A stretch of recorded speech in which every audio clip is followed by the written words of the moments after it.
Hi everyone, today I'm going to show you how to use a Paysafecard on Appstore. Let's get started. First, visit any local or online retailer that sells an iTunes or Apple gift cards and accept a Paysafecard as a payment option. Then, use a Paysafe balance to purchase an iTunes or Apple gift card. Here you can receive the gift card either a physically or printed card or digitally or email or code. Then, redeem the gift card on App Store. Open the App Store on your phone and then tap the profile icon and select the redeem gift card or code.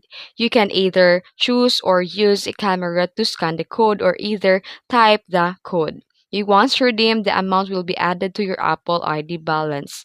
Now you can now make an App Store purchase, whether it's for app, games, subscription, or in-app purchases. Your Apple ID balance will be automatically used. Currently, there's no a direct way to use a Play Safe. I mean Pay Safe card on App Store, but using it to buy an iTunes gift card is a simple and safe workaround. And that's it. I hope this video was helpful. If it was, don't forget to like and subscribe for more tutorials. Thanks for watching.